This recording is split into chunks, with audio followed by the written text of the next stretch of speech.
Andábamos viendo la maravillosa, la mágica, telúrica Catedral de Sigüenza. Y estábamos con un buen amigo naturalista, estaba Carmen también, y observábamos unos cuadros que tienen bastante ya teñidos por el tiempo, oscurecidos. Estábamos prácticamente solos. Y había una imagen de un místico que del corazón le surgía un fuego, un ardor, algo que le conectaba con lo externo, lo divino, lo grandioso, el plasma que une todas las cosas. Bueno, pues esos místicos se han quedado a veces como imágenes de cartón piedra. Se pueden venerar, se pueden mencionar, pero pocas veces se comprende su especie de lucha entre la calle y la allá, como si estuvieran entre dos mundos realmente. Claro, ningún ejemplo tan gráfico como el de Santa Teresa, y creo que pocos tan desconocidos realmente, levitaciones, experiencias absolutamente paranormales con el visor de hoy en día. Como se han cumplido 5 siglos del nacimiento, y como hay muchos actos, y ninguno penetra en la cara oculta de Santa Teresa de Jesús, que tiene mucho que ver con el misterio, nosotros, claro, lo vamos a hacer.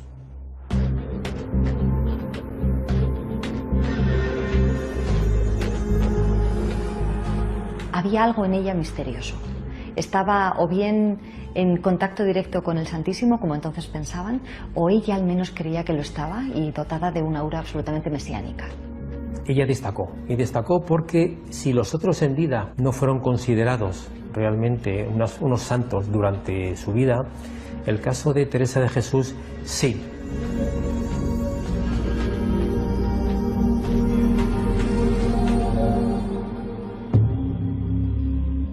Al igual que otros místicos de nuestro siglo de oro, la vida de Teresa de Cepeda y Ahumada está sumida desde sus inicios en el misterio.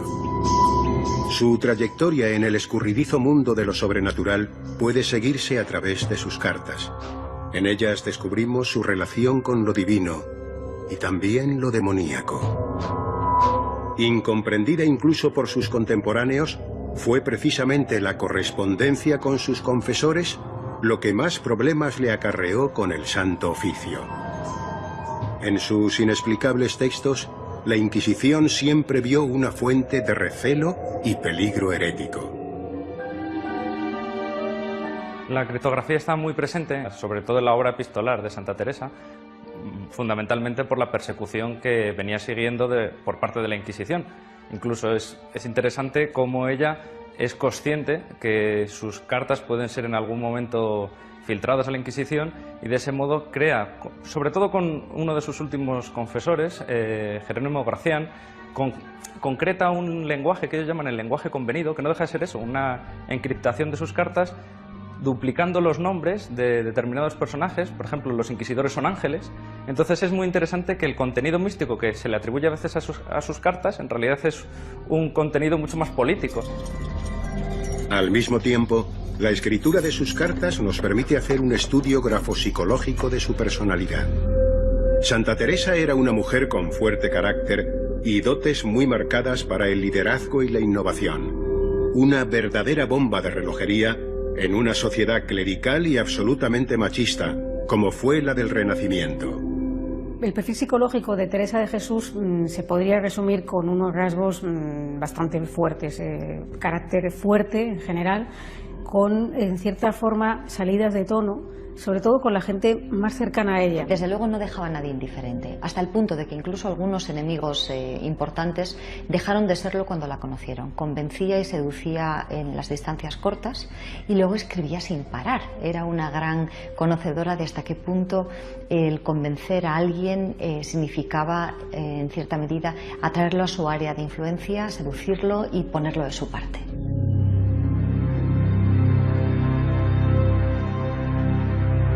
Al contrario de lo que muchos pueden imaginar, Santa Teresa no protagonizó grandes milagros a lo largo de su vida. Su fama en el terreno de la mística está más relacionada con las experiencias vividas en su propia carne que con su supuesta intercesión en curaciones milagrosas. Sin lugar a dudas, uno de los momentos más importantes de su biografía fue el encuentro con un ángel del Señor, cuya flecha consiguió atravesarle el corazón. La transverberación del alma.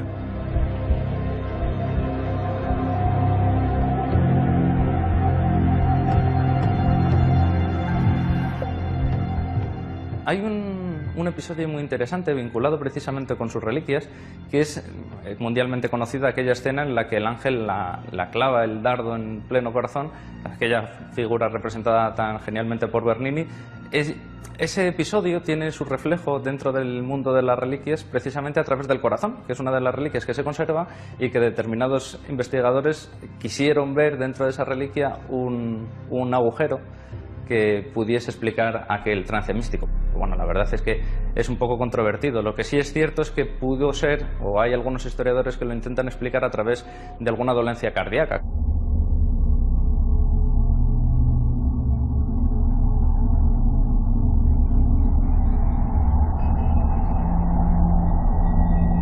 La vida de Santa Teresa está repleta de apariciones y encuentros con seres divinos y también demoníacos.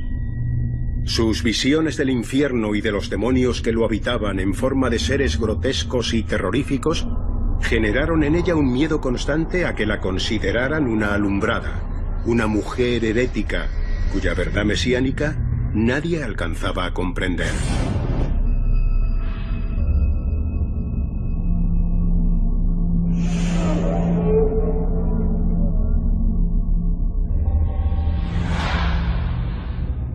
Pero en sus visiones casi todas las figuras que veía, aparte de estar influidas por el canon de la época, por ejemplo el ángel es luminoso, blanco y rosado, y en cambio el diablo será la figura de un negro, ¿no?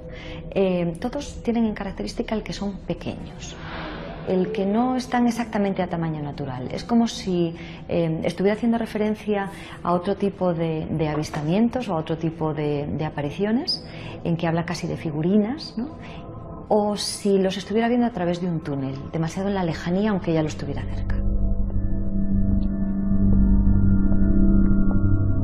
El halo de santidad que envolvió a Teresa de Jesús a lo largo de su existencia generó uno de los mercados de reliquias más extravagantes del siglo XVI. Al poco de morir, sus restos fueron exhumados de su tumba en Alba de Tormes. Con absoluta frialdad, el cuerpo incorrupto de Santa Teresa fue en parte descuartizado para obtener poderosas reliquias.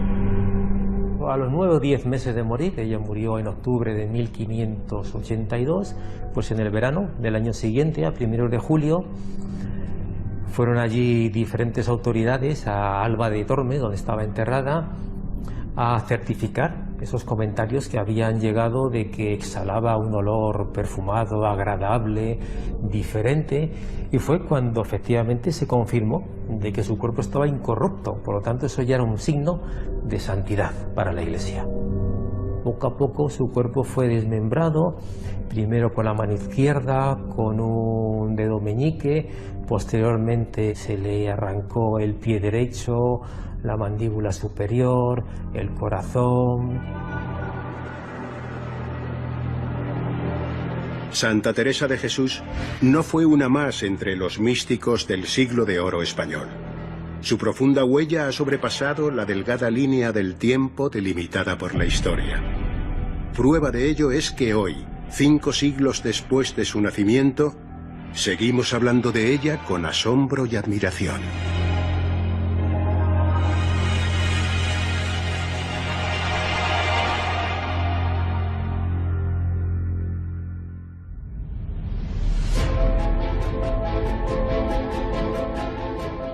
Hay cosas que yo desconocía, sinceramente, informaciones novedosas, por lo menos para mí, espero que para ustedes también. Vamos a ahondar un poco, vamos a trazar unas líneas paralelas a esta historia. 500 años de misterios, decíamos. Para vos nací, un mes con Teresa de Jesús. Despido Freire, una reconocidísima escritora que ustedes seguro conocen y que se ha metido en esta historia y que lo contaba además con esa vehemencia, ¿no? Y como muy ligada al personaje. Despido, buenas noches, bienvenida. ¿Qué tal? Bien hallado, ¿cómo estás? ¿Cómo estáis? Es un personaje que tiene tal capacidad poliédrica de enfrentarse también a los misterios.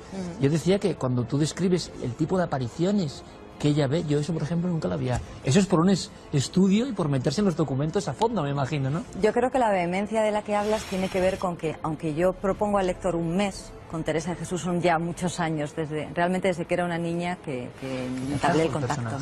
Bueno, me lo trajeron realmente. Yo tenía una tía que era monja carmelita y además nací el día del Carmen, con lo que estaba predestinada para ello.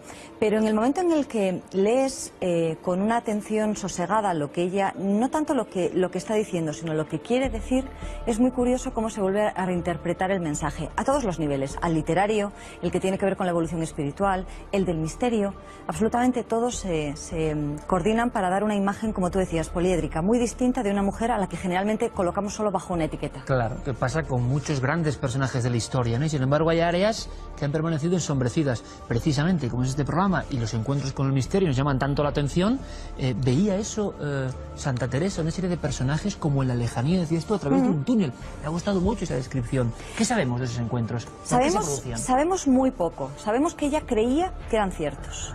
Tenemos su palabra, tenemos sus descripciones, incluso tenemos, desde el punto de vista médico, a una paciente muy preocupada porque la tomen en serio, porque no piensen que ella está coqueteando con el mal, que se está inventando cosas, que la puedan colocar con los alumbrados. Es curioso que en la descripción de la transverberación, que es la más famosa, ella habla de un ángel mediano. Y dice, más o menos, dentro de la jerarquía de los ángeles está colocado aquí, ¿no? Es un querubín. Y describe mediano. Cuando habla del diablo habla de una cosa pequeña y negra y fea y horrorosa. Es decir, ¿qué referencia podía tener audiovisual en aquellos momentos ella? Los rezos que escuchaba, por lo tanto la letanía, las imágenes que se iban transmitiendo muy orientales, muy historiadas a través de la oración, y por otro lado los propios retablos, imágenes y figuras que veía, que también estaban pensadas, como lo están ahora, para provocar un efecto en la lejanía y la perspectiva. Lo que curioso es que se aleja un poco del arquetipo convencional de la aparición diabólica. Ella siempre describía el mismo tipo de ser oscuro que venía a verle en el aspecto diabólico. No, iba variando. A veces lo veía, a veces solamente lo escuchaba, tenía locuciones. En otras ocasiones dependía un poco de cómo se encontraba ella y cómo lo interpretaba. Porque muchas veces las visiones que ella tiene son relativamente estereotipadas. Por ejemplo, ve al niño Jesús de niño y la imagen del diablo la tiene menos definida, pero está ahí. Y siempre está el miedo de que quien le esté hablando no sea la parte divina. Ella sospecha que el mal le quiere robar, le quiere tentar, le quiere atraer. Qué curioso, ella está en contacto con algo, siendo transmisora de algo, y tiene sus propias dudas, y luego hablaremos más, por supuesto, de ese miedo que tenía a ser asignada en el grupo de los alumbrados, que era otro fenómeno tremendo, y que realmente hay ciertas conexiones, porque en el fondo los alumbrados prescindían de cualquier liturgia, digamos, y conectaban directamente con lo otro, ¿no? Doctor Cabrera, muy pensativo. Buenas noches. Buenas noches, Iker. Se ha hablado mucho a nivel científico. Carmen, tienes ahí unos cuantos libros, y son solo unos pocos, ¿verdad? Porque hubo un gran debate, vamos a preguntar al doctor, hubo un gran debate, ¿por qué? Pues porque se pensaba que no solamente podía ser una mística, sino que había una enfermedad o muchas enfermedades conjuntas alrededor de esta mujer, que desde los 16 años hasta que muere es que siempre estaba enferma y siempre las dolencias iban a más. Con lo cual se hicieron verdaderos tratados de Teresa de Jesús enferma o santa. Ese debate ha estado siempre. Siempre. Con todas las personas que han estudiado su figura, incluso han llegado médicos a tener el corazón incorrupto delante y ver las marcas por si podía ser un elemento. Exactamente, por si podían ser infartos, si podían ser anginas de pecho, las que había sufrido esta mujer a lo largo de toda su vida, o encontrar alguna explicación a esos éxtasis que la dejaban durante horas e incluso durante días, una de las veces durante 4 días sin conciencia ninguna ante el dolor que ella decía de corazón, esa transverberación. Pero es curioso porque entonces observamos algo que es muy de película, entre comillas, pero que no hay de película en la historia auténtica, ¿no? La sensación de que el CSI médico, por eso está aquí el doctor Cabrera, busca explicaciones físicas donde si no, ante una cosa que parece sobrenatural. Y el debate con algunos, el doctor Alonso, algunos lanzaron ahí una primera bomba, recuerdo, y aquello fue como irreconciliable entre dos partes, ¿no? Epilepsia y físico o conexión mística. ¿El doctor Cabrera dónde está? Que a mí me gustaría saberlo porque en este momento no lo sé. No hay nadie en lengua castellana que no sepa aquello de vivo sin vivir en mí, tan alta vida espero, que muero porque no muero. Esa simple frase, que es el culmen del éxtasis místico del siglo XVI, decir que nace simplemente de una epilepsia o de una enfermedad mental... Reduccionista, en tu opinión. Es reduccionista. Es reduccionista. ¿Por qué? Porque si afirmamos eso, tenemos que ir a todos los líderes religiosos del mundo y hacer lo mismo. Es decir, Mahoma, Cristo, Buda, todos eran epilépticos, todos eran enfermos. Es cierto que Santa Teresa de Jesús estuvo enferma toda la vida, Y es cierto que hay documentos que nos han comentado y ahora veremos que tenía enfermedades de todos los tipos. Y es cierto que se vio el corazón. Novoa Santos, el famoso médico gallego, exploró el corazón ya enfibrosado y vio la huella de un infarto de miocardio, que es lo que los místicos decían que era la flecha la saeta, que la atravesaba. Entonces, claro, si todo lo reducimos a la medicina, no solo nos cargamos el misterio y la vida es misterio, sino que es muy triste reducir toda la medicina. Simplificamos además una mente brillante, una mente de un genio y unas experiencias que fueron atravesadas por supuesto, el dolor, pero también la palabra, la investigación de cómo comunicarlo, de cómo transmitirlo y la idea de superar ese sufrimiento. Mucho, por miedo a la Inquisición, a que estuviera ahí, porque es en sus escritos ves que oculta muchas cosas dando vueltas a las palabras para que nadie de la Inquisición pudiera decir es que tiene contacto con el demonio y es el que dicta a través de mí. Ese demonio, o sea, ese miedo siempre está en Santa Teresa. Es como cuando hablamos de historias del investigador que tiene miedo porque, paranoia o no, cree que le sigue la CIA. La CIA de aquel tiempo, entre comillas, podía ser para Santa Teresa una Inquisición que a veces la veía, ¿qué pasa?, muy lejana de sus postulados, la veían como ella con peligro. Fue denunciada, es decir, tenía protectores poderosos, también tenía enemigos muy poderosos y además en un primer momento apenas sentía la percepción de miedo de la que habla Carmen, que luego sí que se agudizará muchísimo. Entonces hablaba con mucha franqueza, ella lo que quería era saber qué demonios le pasaba. Y en un momento determinado llega una denuncia. La princesa de Éboli está por ahí involucrada, cosa que es fascinante de investigar y de seguir Y se reía de ella, además. Se reía de ella leyendo el libro de la vida. Pues sí, él fue una de sus archienemigas, así como tuvo muchas protectoras. La princesa de Éboli, de hecho, llegó a profesar como carmelita en una de sus fundaciones. Y como no sabían cómo dominarla ni controlarla, se marcharon en mitad de la noche y la dejaron sola en el palacio. Pero bueno, eso es otra historia. ¿Y creen que hay por ahí una especie de conspiración, entre comillas, para conspiración no.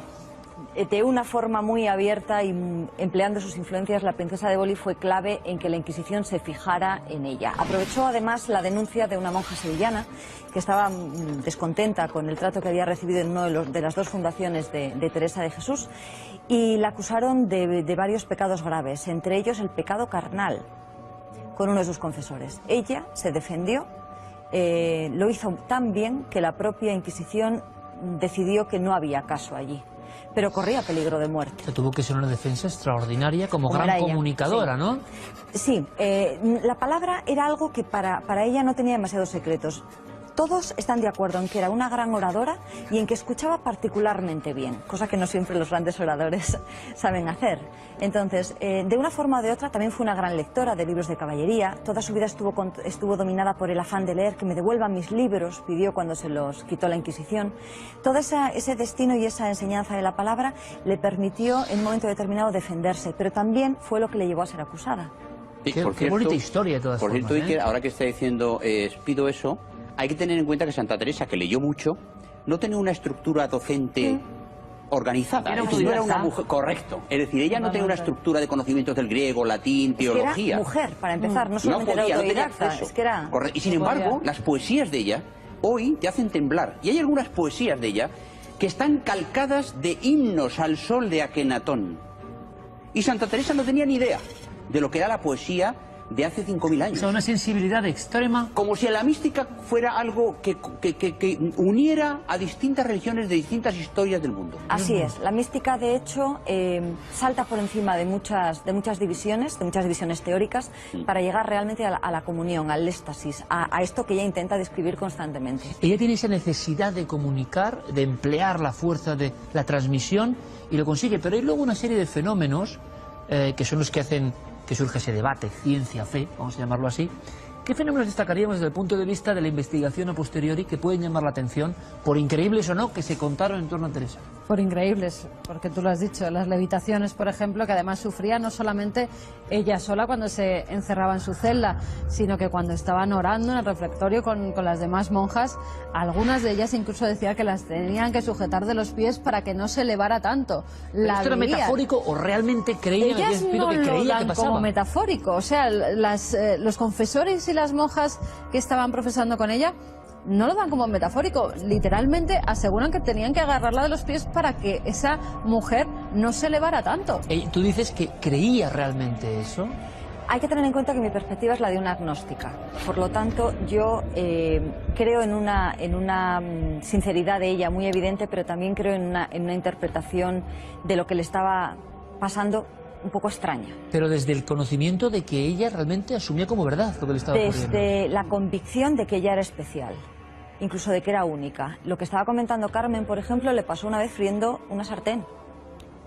Y de pronto se dio cuenta de que estaba en éxtasis y continuó tranquilamente friendo lo que tenía. Dios estaba entre los pucheros, porque no le iba a dar en ese momento una revelación determinada. Entonces no hay duda de que ella es sincera, ella cree estarlo viviendo. ¿Qué experimentaba? ¿Los demás eran igual de sinceros? ¿Molaba tanto como parece el estar en contacto con una santa? Parece que sí, porque la duquesa de Alba, por ejemplo, la acogió como su monja de compañía. Previamente, doña Luisa de la Cerda había hecho lo mismo. Es decir, ella llegó un momento en el que tenía muchísima atención mediática dentro de lo que eran entonces los medios, porque se había puesto de moda el que la monja no solamente levitara, sino que además hablara bien y fuera capaz de hablar con la nobleza y con la clase media alta. Que y hay fuera una como larga nosotros. Tradición española de esas monjas Totalmente, únicas que con el tocan poder el misterio siempre. Y que continuará. Claro, y que tiene además conexión esta estirpe, digamos así, con las más altas esferas de poder, como si entre la nobleza y la jet set de la época hubiera estado bien visto. Sí, eso, cada ¿no? uno tenía que tener una monja santa al lado. Hablamos de Porque reyes, si no, no era incluso, ¿no? importante, claro. Exactamente. Porque era la forma además de estar más cerca de la divinidad. Estas monjas eran las que les acercaban a ese Dios en el que creían. Y hay dos cosas interesantes. La primera que quería comentar es que Espido como agnóstica y yo como creyente, otra forma de ver la vida, hay que poner encima de la mesa que la fe, no solo la fe religiosa, sino la fe, el creer en el otro, es la fuerza más poderosa que hay en el mundo por encima de cualquier otra consideración. Y si la fe es en un Dios trascendente, eso es capaz de iluminar cualquier estancia. Por lo tanto, yo creo que ahí esa sinceridad, desde el punto de vista psicológico, transformada en teológicamente, fe, es lo que tiene esa potencia. Y cuando hablas del poder de la época, el poder de la época y de nuestros días, porque en esta mesa hay que decir, y la gente, alguna no lo sabrá, que Francisco Franco, Sí, señor. que hoy no se puede hablar de él, que fue 40 años quien mandó en España, tenía en su dormitorio hasta el día de su muerte Una de esas reliquias. La mano. un brazo, una mano de La Santa mano Teresa izquierda de de Jesús. Santa O sea, Teresa. el poder es... Pero como elemento, digamos... Como elemento de suerte. poder, como Él elemento lo de- tenía, además, cuando se iba de vacaciones, la mano viajaba con La él. llevaba. Claro, A es cada alucinante. sitio que iba, la mano de Santa Teresa incluso hizo Una- que le claro, fabricaran sí, una sí. especie de Una pieza. altar donde todas las noches él trataba sus oraciones delante de la mano incorrupta, la mano izquierda que le cortaron a Santa Teresa, que luego se la devolvieron, eso sí, tuvieron que firmar que cuando Franco muriera se la iban a devolver a las monjitas de Ronda, que es donde está y donde sigue Efectivamente. haciendo milagros. Ahora la gente va, las mujeres que no pueden quedarse embarazadas, van a la mano de Santa Teresa para pedirles La por tradición ese mágica embarazo que se o para curar perpetúa. enfermedades, ¿sí?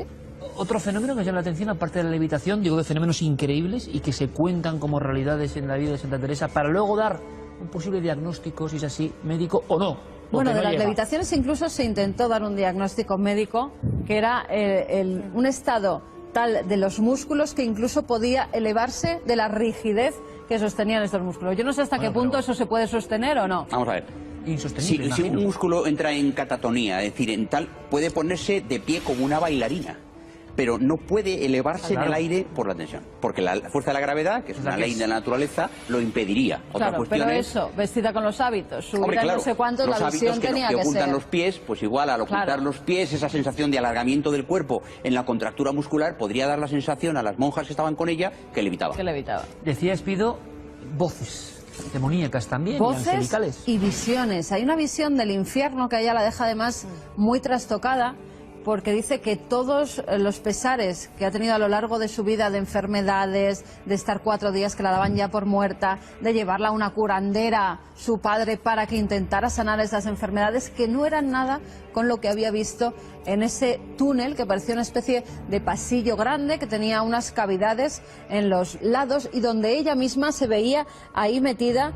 Dice que nunca lo había pasado tan mal como en esa visión terrorífica de algo oscuro, de algo malo, de algo denso, de algo, como bien decía Espido, lleno de seres oscuros, lleno de seres malos. Y era el infierno, claro. Desde entonces ella no quería, además, tener ninguna relación. Ella hacía todavía más cosas para estar más cerca de la divinidad, con lo cual los ayunos eran más extremos, las sangrías que la hacían también eran más extremas para intentarla sanar, y yo creo que todo eso es un caldo de cultivo donde permite que esos fenómenos se vayan engrandeciendo, ¿verdad? Ahora, que se vayan provocando todavía más. Con esa definición que has hecho, ahí vemos un cuerpo en un estado límite prácticamente, Total. desde luego en un estado de estrés, diríamos, ¿no? De shock casi. La pregunta es, Speed ha dicho, era única. Una persona única, sometida a ese estrés, sometida a esa presión, puede alcanzar, porque realmente lo alcanza, esos estados no ordinarios de la conciencia, donde se transmiten informaciones místicas, divinas, alejadas de lo convencional, o todo sería explicable, doctor, que es la última y gran pregunta, a la caja de calcio, al cerebro y enfermedades. La pregunta es por qué no le pasa a otra gente. Es decir, hay personajes que son absolutamente únicos y las enfermedades parece que por desgracia son mucho más evidentes, pero ¿podría explicarse? Epilepsia, se ha dicho. Bien, epilepsia. Anorexia. Cisticercosis, la Anorexia. famosa enfermedad de la tenia que afectaba al cerebro, y esta mujer, en aquella época había muchas dolencias. Un cerebro del que sabemos casi nada, vamos a dejar las cosas claras, tiene estados de alerta que pueden venir de una enfermedad.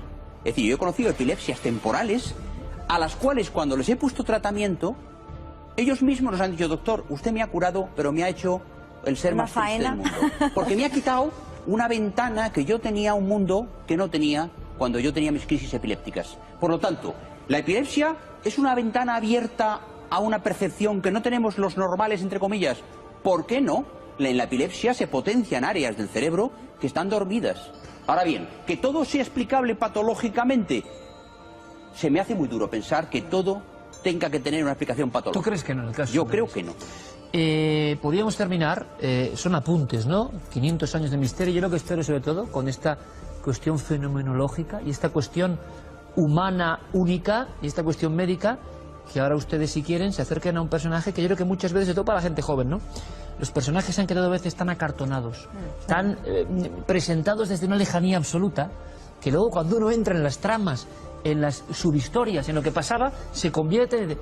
Jolín, podrían haber hecho se han hecho películas, pero podrían haber hecho películas sin dejarse de lado. Poco se ha hecho, como pasa siempre en España, ¿no? Pero sin dejar el misterio auténtico de lado. Porque la pregunta que te quería hacer, les pido para concluir y recomendando por supuesto tu obra, es Gracias. ¿qué aporta a una mujer del 2015 aproximarse a una figura que vivió hace 500 años y que era única? Porque igual puede ser un reto interesante para nuestro público. ¿Qué te aporta? ¿Qué aporta? Aquello que viene de la superación del dolor, de la superación de las propias dudas, de una mujer que estuvo siempre en tránsito y que cuando su vida parecía que se acababa ya en torno a la cuarentena, por ejemplo, en torno a ya lo que empezamos a llamar la edad madura y entonces más, supo reinventarse, empezó su vida de verdad, comenzó a hacer fundaciones, comenzó a viajar, a negociar, y a partir de ahí continuó enferma, pero la enfermedad dejó de importarle. Continuó teniendo ese contacto estrechísimo que tenía con Dios, pero lo redirigió para cambiar el mundo y para luchar por una fe en la que ella creía ciegamente. ¿Se equivocó o no se equivocó? ¿Fue un instrumento en las manos de Felipe II? ¿No lo fue? Es otra de sus facetas. Les pido muy bien contado, desde luego. Yo creo que haciendo un nexo no está nada mal, ¿eh? 500 años después uno se convierte en transmisora de una serie de valores que hay ahí que pueden interesar a otra gente. Muchísimas gracias y mucha suerte. Muchísimas Compañera, gracias a vosotros. Gracias, como siempre. gracias. Doctor, como siempre, es un placer. Hasta la próxima. Que me montas unas buenas con los retroproyectores. Sí, ya. Que luego tengo que ver las portadas con tus retroproyectores. Son tus cositas de los retroproyectores, Es que la el zoo gente- humano, y la semana que viene no sé ni si darte el paso la semana que viene. Pero lo vamos a hacer. Vale. Lo vamos a hacer. Venga. Terrible lo que viene, ¿no? Sí, sí, terrible. Terrible. Vamos.